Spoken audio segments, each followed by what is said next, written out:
Namo Ratnatraya, my dear Dhamma friends and their followers. Today also I am continuing the way of purification. In the way of purification, yesterday we have discussed on the purification of the mind purification.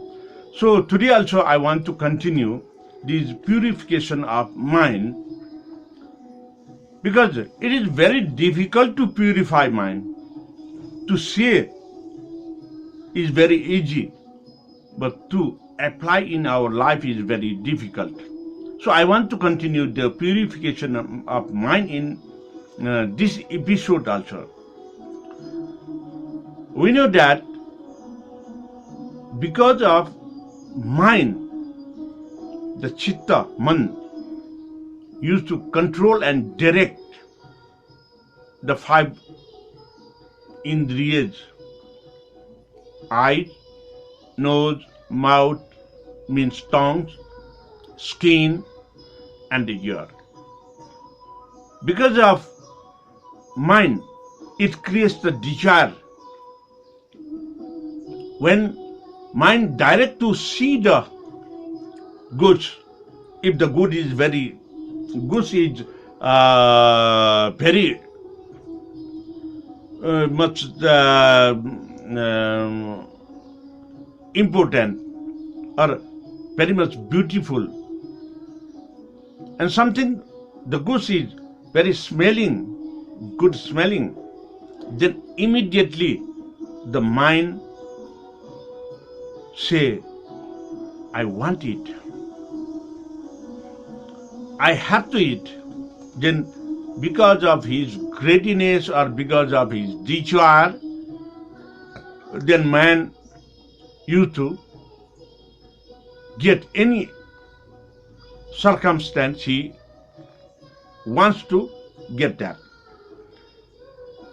There is no patience. Immediately he wants to get that. That is why he will get sufferings when he could not get that objects or goods. So if the six creatures are all tried to oppose, it means when the creatures in this parable, man is tempered in different ways by the desires of his six senses. Six senses means eyes, ears, nose, tongue, and touch, along with brain, because of chitta, man, and is controlled by the predominant of desire. So the six creatures that we describe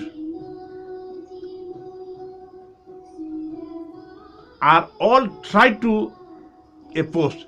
They will try to get free until they are tired out and tired out.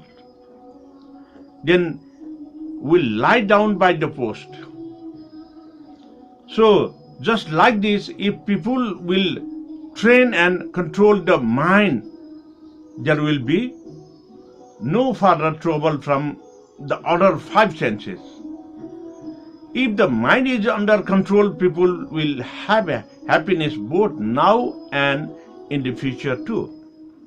People love their egoistic comfort, which is the love of fame and praise. But fame and praise are like incense that consume itself and soon disappears too. If people chase after honors and public acclaim and leave the way of truth, they are serious danger and will soon have cause for regrets. A man who chases after fame and wealth and love affairs is like a child who licks honey from the blade of a knife. So the child doesn't understand when licking the honey on the blade may harm to his tongue. So he only see the taste, he only wants to take the taste of the honey. In this way, our mind is very much used to move very quickly because of quick action taken by the mind. He will get the sufferings. And because of the suffering, it is difficult to follow the way to the enlightenment. But it is more difficult if people have no mind to seek such a way. Without the enlightenment, there is endless suffering in the world of life and death. When a man seeks the way to the enlightenment, it is like to ox carrying a heavy load through a field of mud. Other things, it can overcome the mud and take a rest. Just so, if the mind is controlled and kept on the right path, there will be no mud of the greed to hinder it, and all its suffering will be disappear. Those who seek the path of enlightenment must first remove all egoistic pride.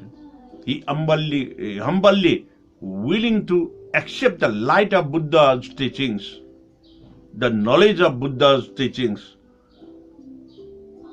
that is Dhamma.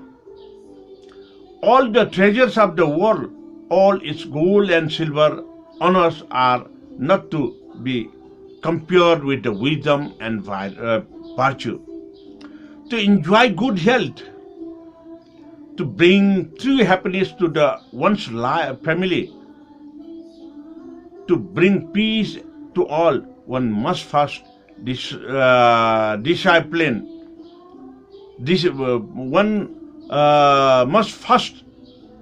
should be in discipline and control one's own mind. If a man can control his mind, he can find a way to the enlightenment. Just as treasure are uncovered from the earth, so virtue appears from the good deeds. Wisdom appears from a pure, peaceful mind to walk safely through the maze of human life. One needs the light of wisdom and the guidance of virtue. The Buddha's teaching, which tells us how to eliminate greed, how to eliminate anger, how to eliminate foolishness, is a good teaching, and those who follow it attain the happiness of a good life. For this, we must control the mind. Human beings tend to move the direction of their thoughts. If they harbor greedy thoughts, they become more greedy. If they think angry thoughts, they become more angry. If they thoughts of revenge, their feet move in the direction of evil and sin. So, we should and we must control these things.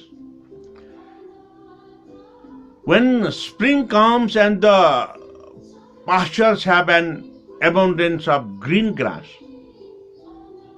farmers turn their cattle into the pastures, but even they keep a close watch over them.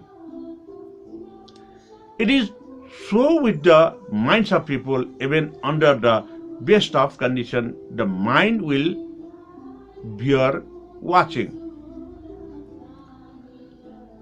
So, lastly, in this topic, purification of mind, I want to tell you that at one time Sakyamuni Buddha was staying in the town of Kausambi. In this town, there was one who resented him and who bribed wicked man to circulate false stories about him. Under these circumstances, it was difficult for his disciple to get sufficient food from their begging, and there was much abuse in that town. Ananda said to Sakyamuni Buddha, "We had better not to stay in a town like this. There are other better towns to go to. We had better leave this town." Because at that town they are accused. Buddha was accused. The bliss of replies, Sakyamuni said, "Suppose the next town is also like this. What shall we do then?" Then Ananda said again, "Then we move to another town." The bliss of one said, "No, Ananda, there will be no end in that way, escaping from the sufferings. We had better remain here and bear the abuse patiently until it ceases, and then we move to other places. There are profit and loss, slander and honor, praise and abuse, suffering and pleasure in the world. The enlightenment one is not controlled by these external things. They will cease as quickly as they come." So, my dear Dhamma friends and the followers, the sufferings, when we face with the sufferings with kindness, when we face the abuses, then we can find the pureness. So, our own behavior will tell us the good way, the good path to the enlightenment. Those who seek the way of enlightenment must always bear in mind that the necessity of constantly keeping their body, speech and mind should be pure. To keep the body pure, one must not kill any living creatures. One must not steal or commit adultery. To keep speech pure, one must not to lie or abuse, deceive or indulge in idle talk. To keep the mind pure, one must remove all greediness, angerness and false judgment too. If the mind becomes impure, for sure one's deed will be impure. If the deeds are impure, there will be suffering. So it is of the greatest importance that mind and the body be kept pure. Then we can walk through the way to the enlightenment. So in this way we can clarify, we can